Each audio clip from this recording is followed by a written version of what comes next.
Morning, everybody. We were just giving some people a little bit of time to join the breakout sessions, and welcome to this breakout session, which is building collaborations and infrastructure. Without further ado, I think it just be correct to introduce some of the gentlemen that will be speaking today. First, we have Loren Snyders. He's from the Department of Forestry, Fisheries and the Environment, working in the biodiversity group. And he will start this morning with a presentation, and then following which both myself, Mark Worship, and also from the Department of Forestry, Fisheries and the Environment, and Ahmed Najim, the lecturer from the University of Comores, will be giving a case study and a practical example of our collaboration and networking, which we've done over the last year or two. So without further ado, I think I will hand over to Loren to commence this breakout session. Loren? Thank you, Marco. Good morning, everybody. Yes, so I'll be sharing my screen. I'll just pop it on quickly. So I have a presentation that I put together just to discuss my topic, which will be the feasibility of building a drop camera system for exploring shallow water marine environments and coastal MPAs in the WIL, building partnerships and infrastructure requirements. And that is what we're here to discuss. So as I'm going through the presentation, because it's a discussion, you can feel free to jump in at any time. You don't have to wait till the end for questions. Feel free to stop me at any time. Thanks. So I'll just share my screen.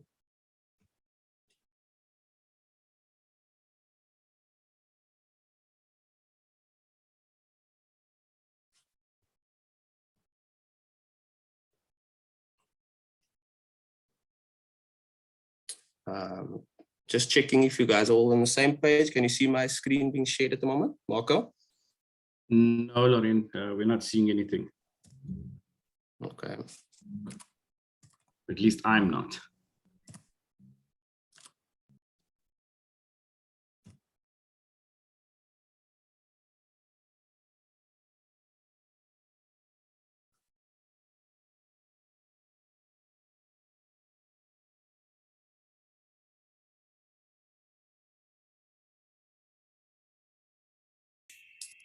Loren, do you need some assistance? Yes, please. I'm just having trouble sharing the screen. Each time I click on the share icon, it gives me a message saying host disabled participant screen sharing. Okay, just hold for me a second. I'll just sort you out. Okay, thank you.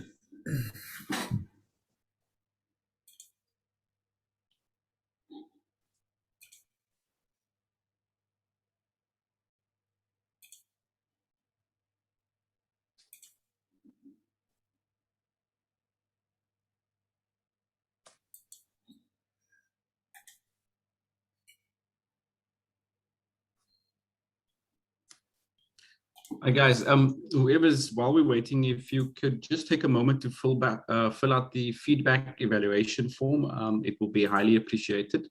Thank you. There we go, Loren. You should be able to share now. Perfect. Thank you.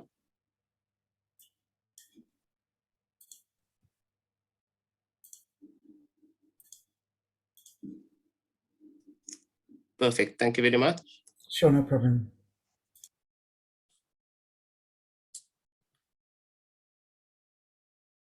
Okay, so Marco, you can see that now? Yeah, that's correct. It's coming through. Good. Okay, perfect. Hi, Loren and Marco. Before you start, I just want to know if there's a French interpreter in this room. We're missing one. So if there is one, can you please just unmute and let me know? I will do. I'm just checking in the group.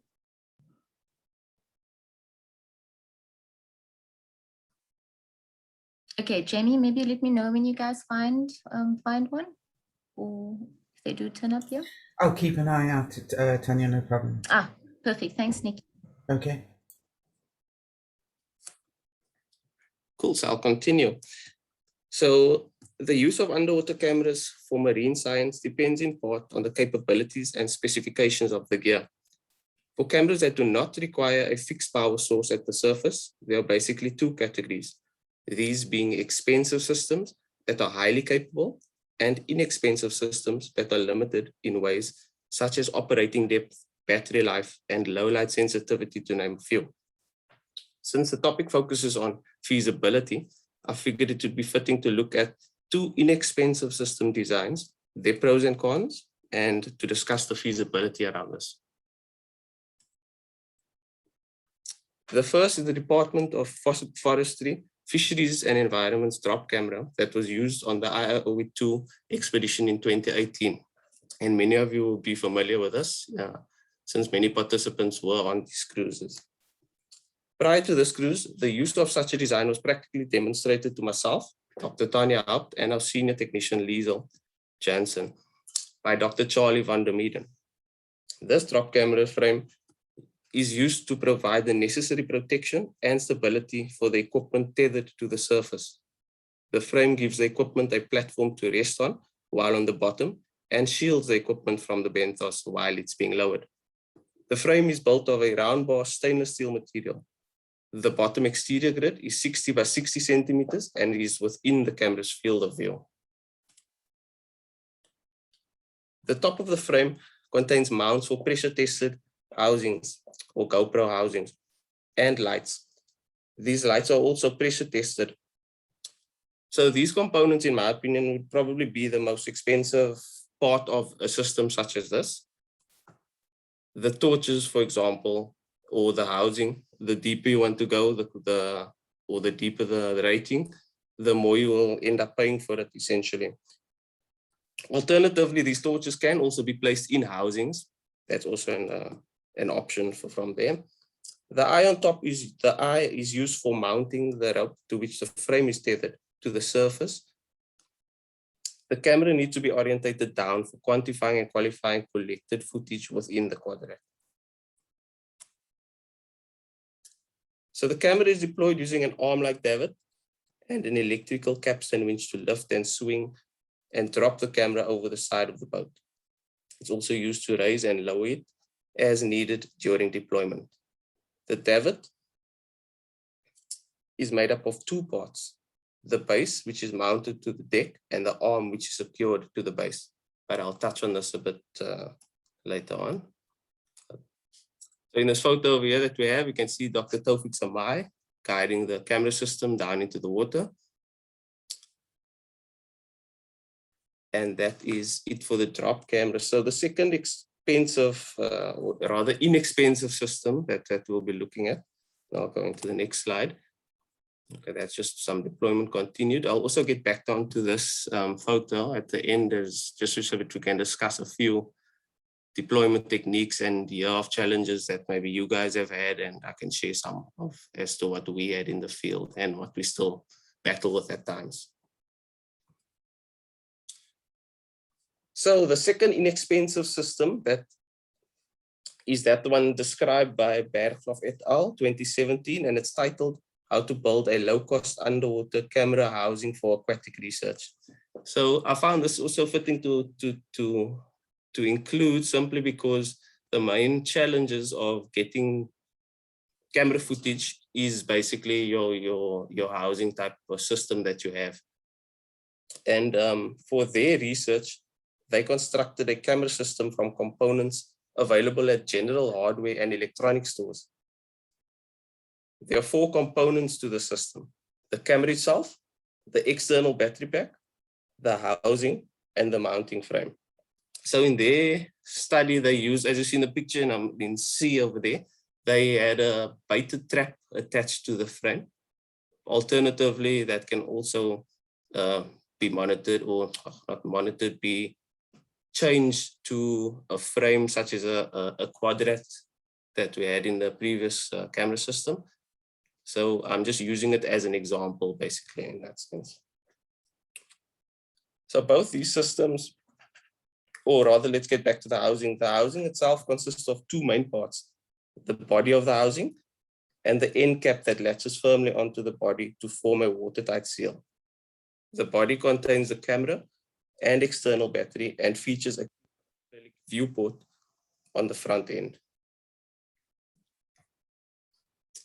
The photos, you can also see the specifications as to the hardware that they used, the PVC piping, the camera mount that they use inside. So it's general things that you would find at the hardware store, and the screws and the specification as to the sizes and what adhesives they used to attach the components. So both these systems come with their own challenges. A common one being deployment requirements, and one of them would be winch systems, which is something that I'll dig into. This could be electronic or manual systems. The electronic system gets hauled up with a push of a button on a foot switch, while the manual system makes use of a hand winch. So this is an electronic system, an example of the electronic system. It's basically a capstan winch that gets mounted to a power supply or your battery pack.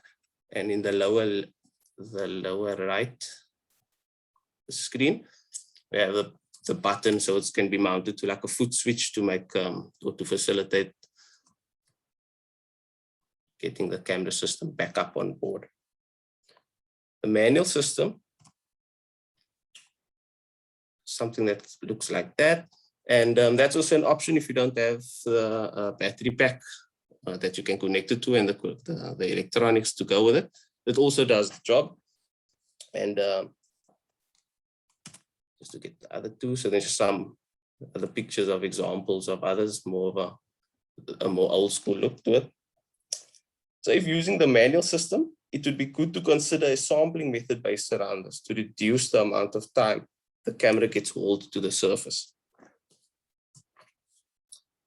So what I have last is I've also just attached or stitched a few photos together just to get an idea as to what the footage looks like going up and down, and just so that you can see the sample design that we used and that was discussed in the week in the talks given.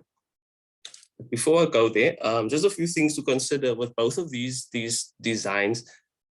It's important to note a few things. For example, when operating these designs, you can just go back.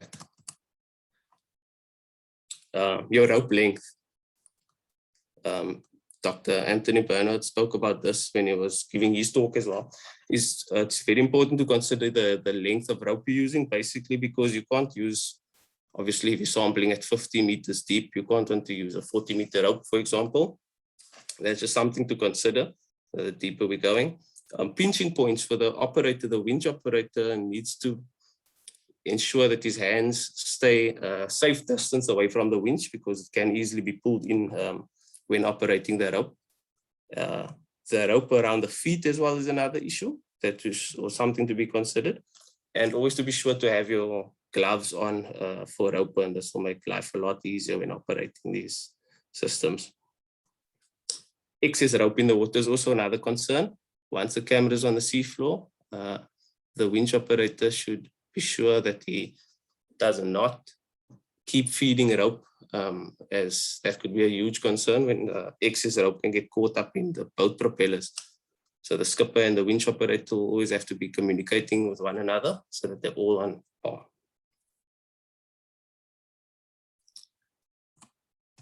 Just to jump back to where we were. So these are a few stitched images of the jump camera that was used in the IIOE 2 2018 cruise.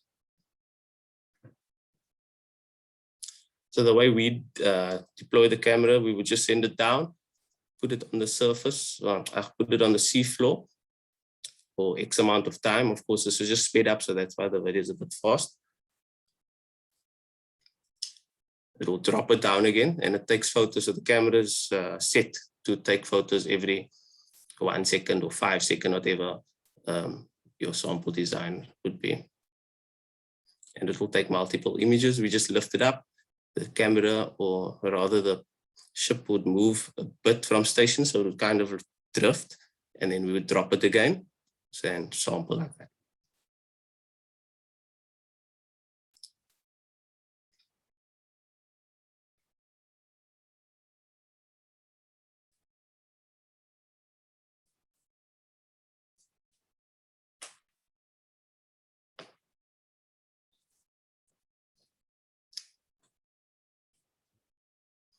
Cool. So yeah, so that's just basically that in a nutshell. I also wanted to just get back to the other slide that I told you I'll jump back to. So just to get back to this, to wrap it up. So issues that we've also had when doing this type of work is that when the camera is at the bottom, the winch operator would know, because you will feel that there's a drop in the tension on the rope. And it's important for him to maintain that tension, so that this rope, which is running into the water, remains in an up-down position. The moment we start having it pull at angles, 45-degree angles, for example, we will know that the camera is then dragging on the floor, and that's a major concern, because that's the moment that it would get lodged in between rocks and so on. For me, that is a major problem that we've had, because it's difficult at times, depending on the weather conditions. If the wind is blowing or there's an undercurrent, it's difficult for a skipper to keep station like that. And it's even harder when you're deploying off a ship, for example, if the ship is not able to hold this position because of the weather. So that's another thing to take into consideration, your weather and your environmental conditions for the safety of your gear. And with that, I'd like to wrap it up over there. If there's any other questions, please feel free to ask. Please do ask them. I would like to know and hear what your issues or troubles are that you've had. And yeah, let's discuss it and see how we can get around it. Thank you.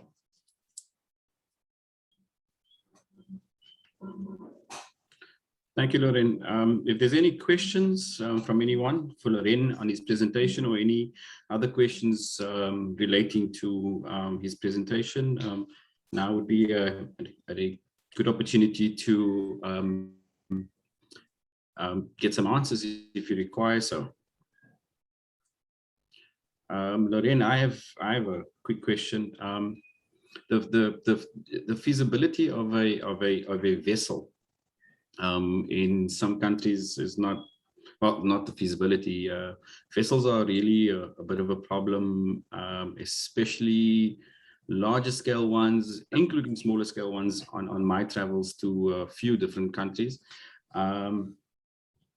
Your systems that you guys have on board, how easy it is or to modify that to a much smaller vessel than what you guys have on that rubber duck. I think that looks like about a 7-meter rubber duck. Yes, so to answer that question, that Berghoff et al. Paper that I use, for example, to describe the system, or just to look at the system that they use, it just shows also how you can adapt. I mean, they used a wooden system, a wooden frame. They deployed it off using a rod as a winch, for example. So they made it a super light system based on what their needs were. So yeah, I think it's a simple system, simple design, and it works, which is something that's also cool, because in this whole week we've been looking at different types of systems.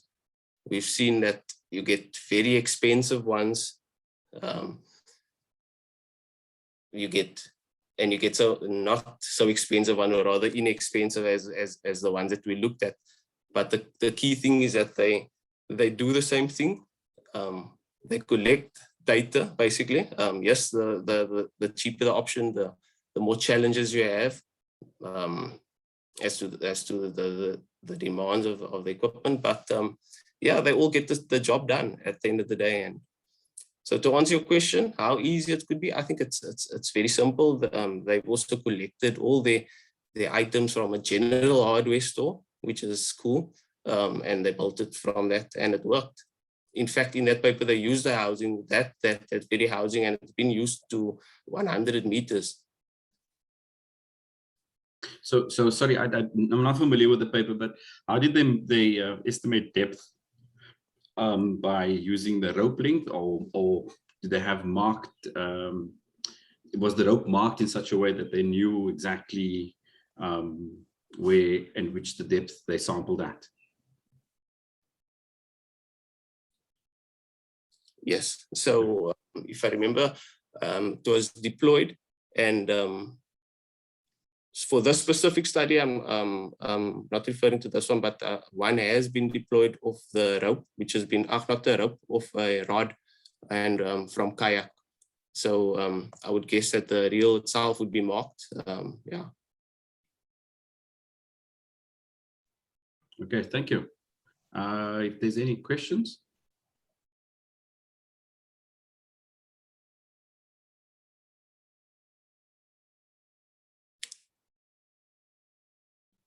Yeah, also just to add, Marco, when I was discussing the issues that we've had with deployment,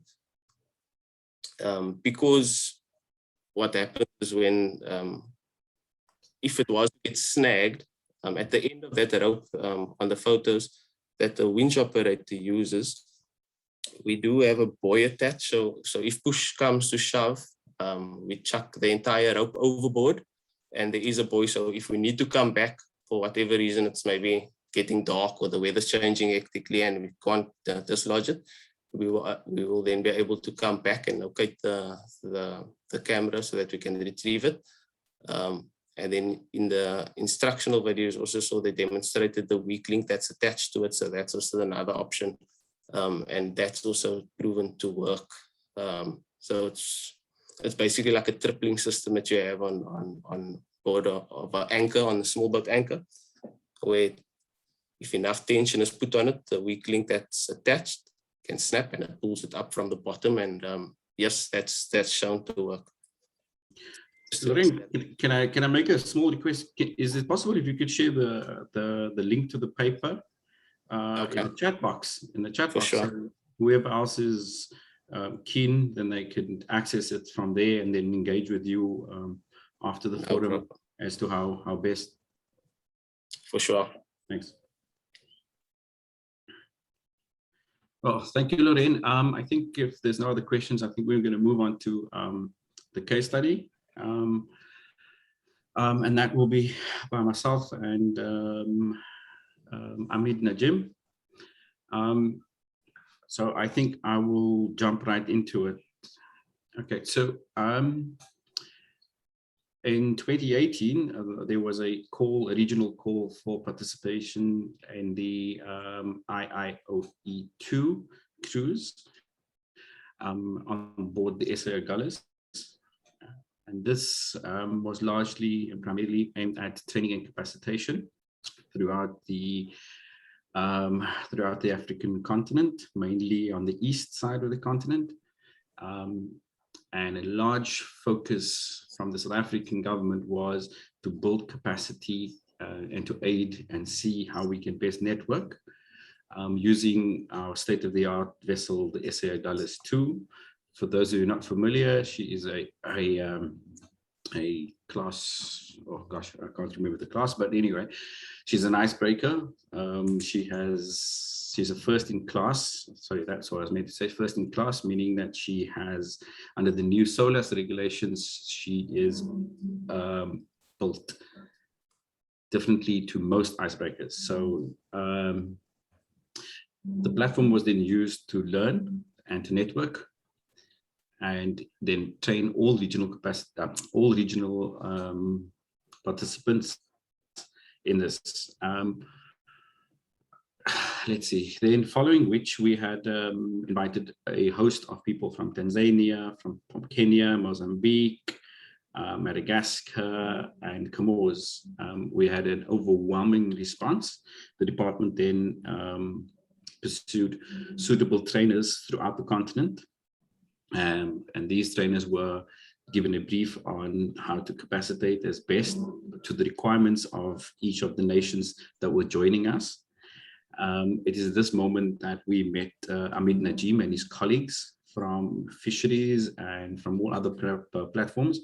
Amit works for the University of Comoros, and our networking started there. So this case study will look at how we got to be where we are today, how our partnerships with the University of Comoros and the other institutions in Comoros have grown our stumbling blocks, our successes, our failures, and the future collaboration and work that we could potentially get involved in. So whilst on board the SA Gallus 2, we were undertaking copious amounts of training and capacitation. And in this, Ahmed and some of his colleagues had indicated the need for capacitation in the region. This call was made to our director at the time, Mr. Ashley Johnson, who basically gave us an instruction to follow through on trying to get a collaboration with the University of Comoros, Amit Najim and his team down in Comoros. Whilst on the cruise, we were fortunate enough to meet with the South African ambassador to the Comoros. Here we had a brief discussion, an afternoon visit with the ambassador, who gave us a basic political overview of the stance. And why this is important is in any space and sphere, especially working for a government entity, the political relationships between countries are really pivotal. Once we have had that discussion with the ambassador, we had a clear indication and view on how we need to proceed with our networking and collaborative work with Comoros. Let's see, then after that, it was in round about 2019, late 2019, around November 2019, we started engaging with Amit Najim and the University of Comoros on the best way forward for us to meet sometime in 2019 to do an infrastructure assessment and a few other things. Second, so what we had discovered in our conversations between Amit, the universities, and other researchers at Comoros, we found some common areas of interest for the researchers in Comoros. And some of the things we highlighted was the immediate scientific content that we needed to address: hydrography, currents, infrastructure, scientific content, extensive planning we needed in that for both micro and zooplankton sampling, as well as chemical oceanography. There was a bit of a problem with the physical oceanography, but I won't get into that right now, but yeah. And then a large component of what we needed to do which was highlighted by Amit and his team, was the training and capacitation, with a long-term aim of having an extensive research collaboration between the two countries through capacitation. And one of the most critical things, again, is infrastructure. What was the infrastructure needs of Comoros? What was the current state of the sampling gear, tools, hardware, and so forth? Yeah, so fast forward 2019 June, I believe, we endeavored down to Comoros and met with various institutes. We met with the University of Comoros, with the Dean, with INRAP, the Fisheries Department, and then meteorology departments as well, and then had a look at what was required from each institution so that we can set up a needs analysis on what they would require to do the research that they require, and how South Africa can aid them into achieving those goals through a collaborative partnership. I think Amit will basically explain a little bit more on how those talks went. Amit, are you able to come in here? Yeah. Thank you. Okay, hello everybody. Maybe, yeah, you can see me. I'm from University of Comoros. Yeah, as Marcos said, basically he said all things, but just say some words in this room. Actually, when we heard, I mean, here from Comoros, we heard that there will be a cruise around the Indian Ocean. I said, okay, this is a huge opportunity to engage something to collaborate the team. Firstly, it was the team, the Bentic team, the vessel. But after that, I've noticed that we have so many things that we need to do in Comoros, because you know, as an island, and we are a developing country. So I noticed that we need so many equipment, for example, to do, because we only have a baseline assessment, like a scuba dive. So me, I can, for example, I can't go until maybe 20 meters or 30 meters. So it's quite difficult to make something like that. So from the vessel, we saw so many equipments, new technologies. So I said, okay, now maybe it's better to make something with the whole team, the DFA. So from that, we talked to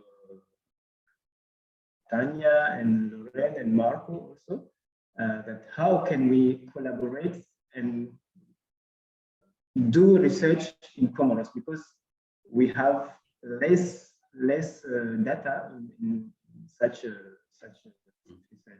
So they were very open, and then they asked, okay, they said, okay, we can do something. From that, as Marco said, we started to discuss, and then 1 year later, 2019, they came with Keshni and Marco and Keshni. They came here to see how can we do in Comoros, and what kind of infrastructure or capacity can we make in Comoros. Yeah, and then as he said, because we always say that in Comoros, I mean, the islands is a host for biodiversity, but really it's not it's unexplored. So from that, we basically need so many equipment to do such research. We need a capacity, and we need also a transfer skills, because you know we do not have the capacity to make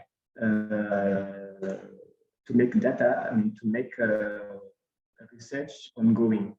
So yeah, from that we discussed with the different institutions in Comoros, as Marco said. Yeah, then right now we can maybe in this room we can have not only in Comoros, but maybe in the wider region, particularly in Comoros, because this is a case study. We can see how can we improve our network or our collaboration or our partnership between DFFE and different institutions in Comoros, especially in the University of Comoros. Yeah, I guess this is what I want to add in those remarks that Marco said before. Yeah, thank you. If there are, maybe now we can discuss. Yeah, thank you. I mean, I just want to add a couple of things onto that. I think that the partnership in the beginning requires a lot of political will, and from our department, through the assistance of, I think it was your vice president, and then the ambassador who gave us the impotence and the drive to take this thing forward. So I just want to present a couple of problems that we had faced, and then the ones that we faced from South Africa is obviously travel. Travel is very restricted in our partnership because it's important to meet individuals from countries. It's very difficult across language barriers to almost engage with someone on that level. I think that's one of the challenges that we've now presented, that a lot of African nations, the first language is not English, and that is problematic. But going forward, I think Amit would have done a fantastic job of both playing researcher, interpreter, host, and 10,000 other things. I think that is important in that workspace, is if you have someone who has the passion and the drive to make it successful, you need one on either side of the countries. So one in South Africa and one in Comoros. I want to also say from our side is also really difficult. I think that the problems we've had is we've addressed what Comoros needs. We've done the assessment. The problems that we've come across from South Africa is the red tape of getting our assets off our books. And that's a very big problem. And those assets are to be donated to Comoros to basically start their research. Then COVID-19 hit, I think, in end of 2019, whilst we're in the middle of this. So we're in that limbo space where our partnership kind of is in a little dead zone because of that. But that hasn't stopped. I mean, Amit, if you do remember, we still had some good collaborations with regard to advising the university on their master's program and structure. So the partnership it did not end just at the infrastructure requirements. It also went into how best do we assist the Comorians on drawing up their master's program, and that was sent to experts locally. Similarly, I think we looked at one paper. Amit, if I remember the paper, yes, the paper. And those kinds of things. So there's the collaboration did not end just in one space. It still continued, even though I think the infrastructure that we are meant to be sending, and now because of COVID, we are unable to do most of that, is still continuing. Hence my comment earlier was that this is not just a space where it's only and solely about science. I think that capacitation and collaboration is about building the African continent's research capacity to such an extent that we excel, as a continent, as we excel, because South Africa cannot be just doing everything by themselves. It's a reach that crosses through countries and different nations.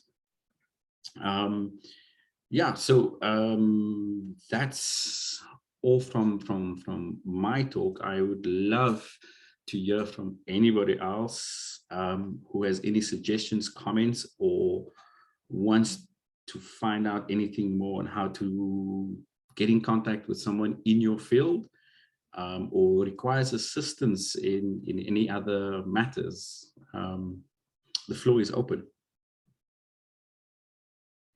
Amit, if you want to add on anything, please do so. Yeah, you remember me when you said the masters. Yeah, basically from 2019, I started with my team to see how can we improve our capacity. So from that, we decided to open a new masters in our college.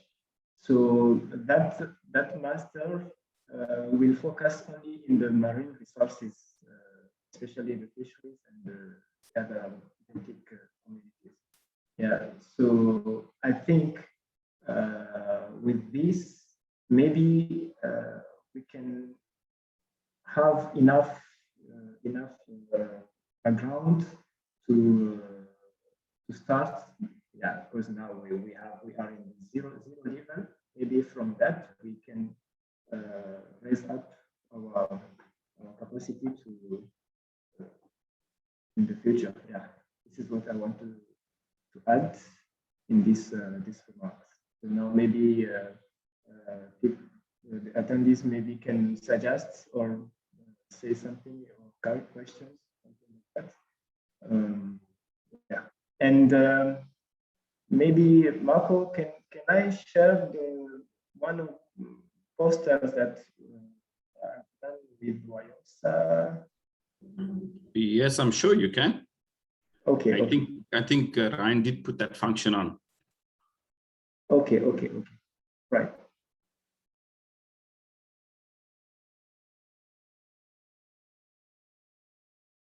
No, I can't see how. Let's see.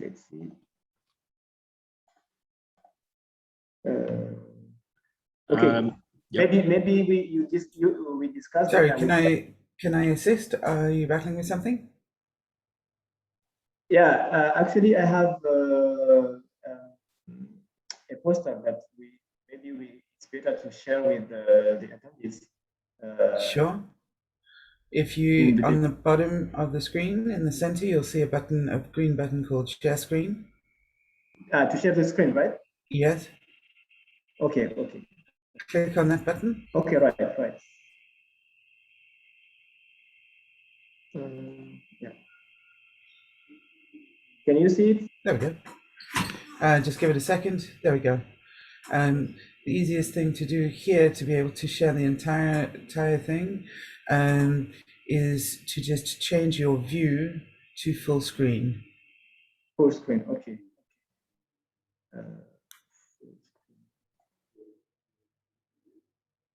Wait. Where I can do it? What you can do is right click in the center of the screen. Okay.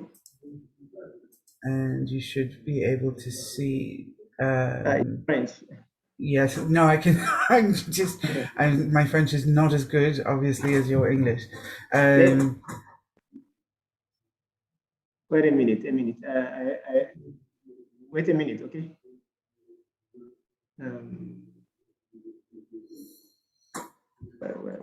Where?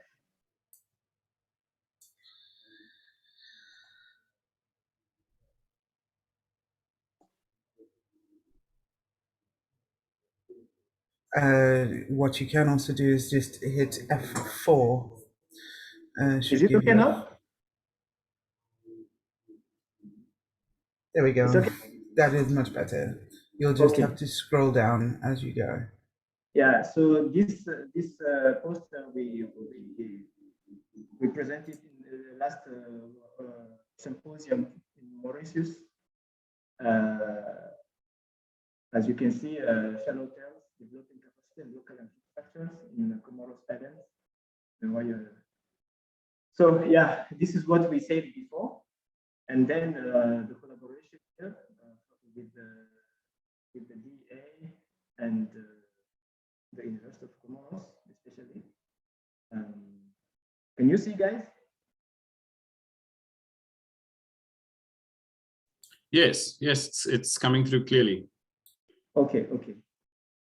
So yeah, as you see, the collaboration, and then what we need now is just equip the Comoros with the jump camera and with the local boats.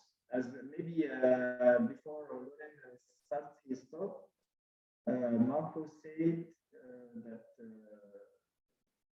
in country like Comoros, to speak with local boats is really difficult, but maybe we can do, I don't know, we can find something to do it.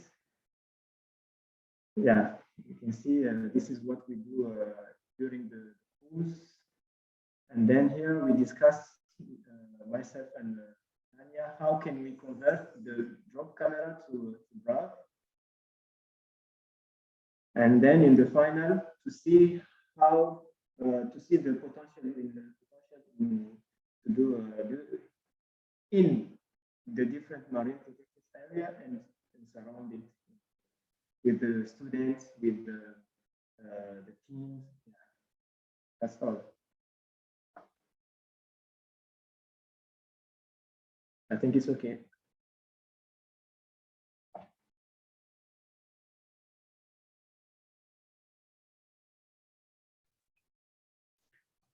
Right?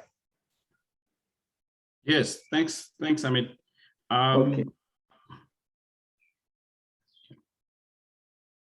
Let me just have a look.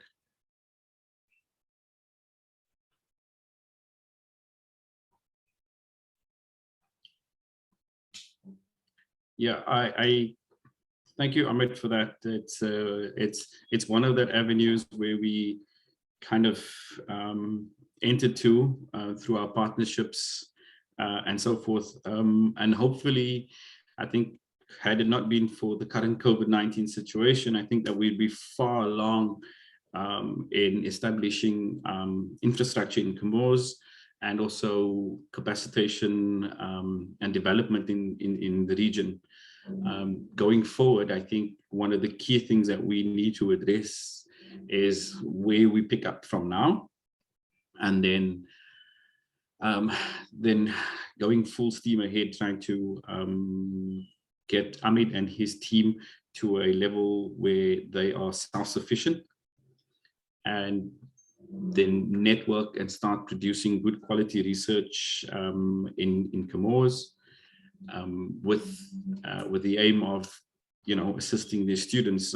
I do know the department, I think now, is also given sabbaticals now on a bit of a longer basis, Amit. So it might be a keen time post-COVID that we look at getting people to either guest lecture at your for your master's program, things around there. I think that is another avenue I think we should engage with for a few months.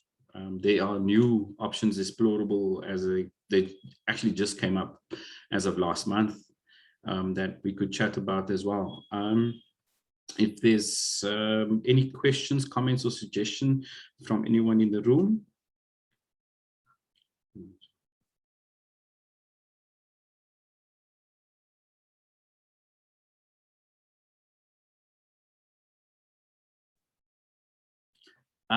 If not, please feel free to break out to other rooms, because it seems that we have finished our session. If there's any questions, comments, you can just reach us on the chat again. So I think I'll just give it another minute or two for people to either raise questions, comments, any suggestions.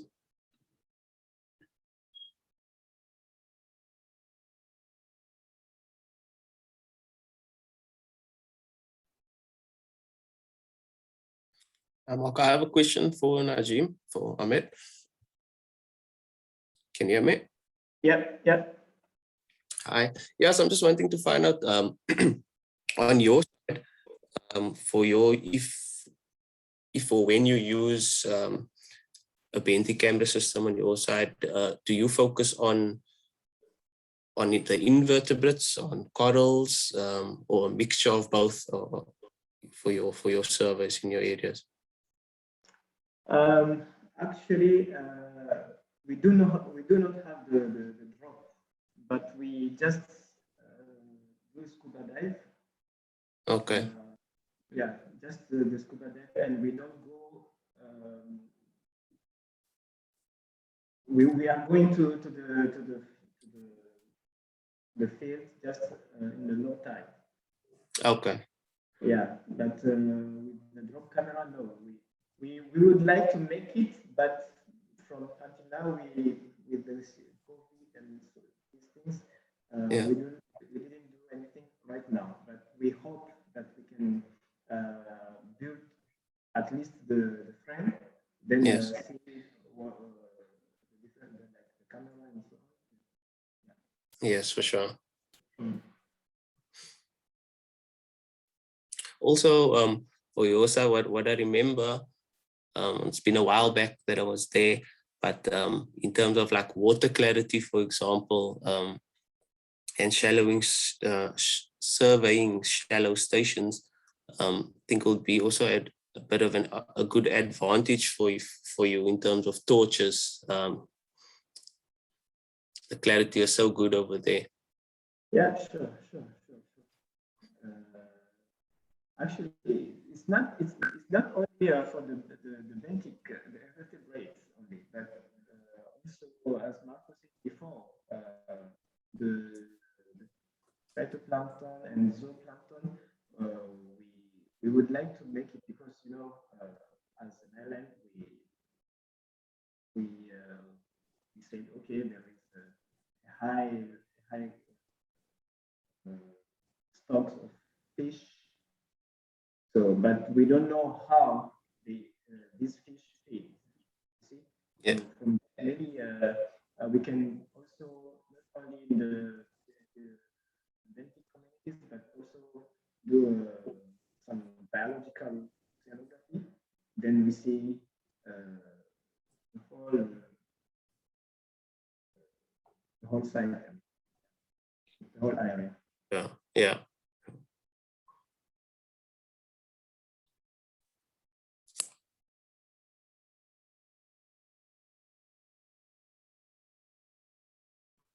Yeah, I mean, just one question from me. Your master's program, it's officially kicked off, and what is your intake like as currently? Sorry, I didn't get.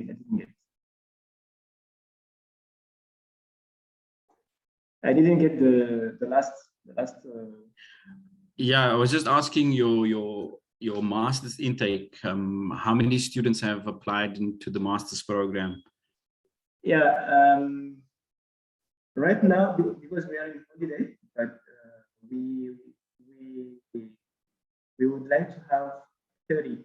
This is the maximum. In between 20 to 30 students. Okay, so you'll get a good. You're expecting a good turnout of students. Yeah, sure. Okay. Okay, thank you. Everyone, if there's no further questions, then I suggest that we could leave the breakout session and move back to room 1. Thank you to everyone for attending. I just have to respond to one question. If there's any other questions, I'm going to leave it for one last minute, and then we will break out to room.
Hi, can you guys hear me?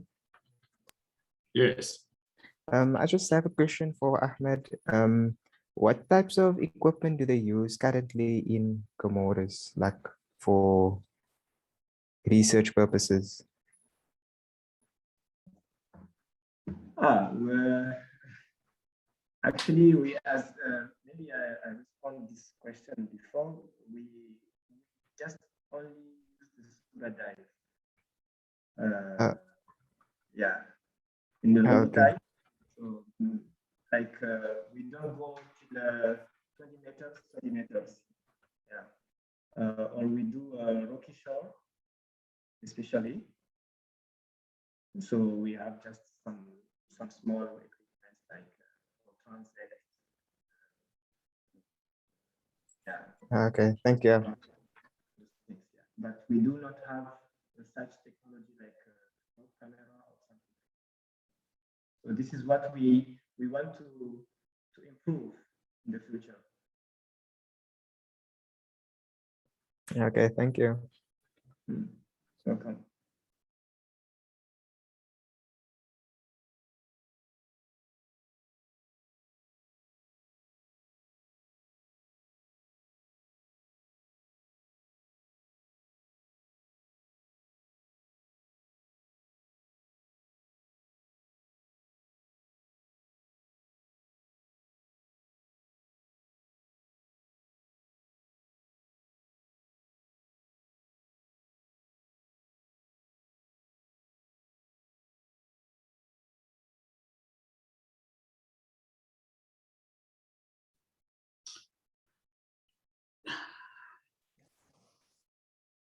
Hi, Frank. Yeah, I think I'll just answer your question live. So that's with regards to you being interested in stereo graphs. So on our side, or the benthic biodiversity team, we work at the moment. Currently, we are specifically just working with a drop camera and a tow camera system, the Ski Monkey. And but I do know that Dr. Anthony Bernard, he focuses on that. And yeah, so Dr. Anthony Bernard would be the one to speak to. And if I can just find his maybe an email or so, and I would post it in the chat as soon as I find it. Then maybe he would be the best guy to get into contact with. In fact, he would be the better person to be the best person to be in contact with regarding that. Thank you.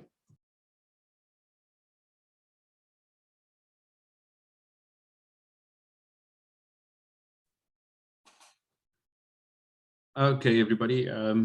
If there's no other questions, please feel free to leave breakout room 3 and join breakout room 1. Some of us will remain here if in the room to answer any questions from other colleagues as well. Thank you everyone for attending this breakout session. It's much appreciated. To the presenters, thank you very much as well. And I hope to meet some of you soon and for future work together. Thank you.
Hi, guys.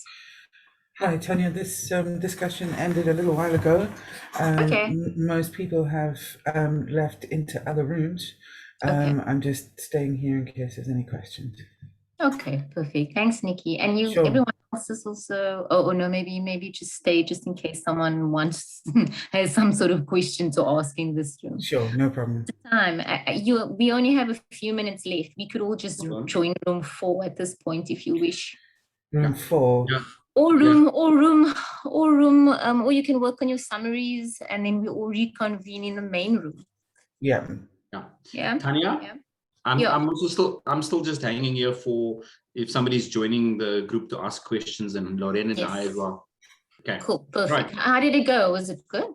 No, it went well. Went well. Okay. Okay. Thanks, Cool. Ed. Lovely. Bye. Lovely. Thanks, guys. So just a short summary and then we'll wrap it up. First break for tea and then wrap it up.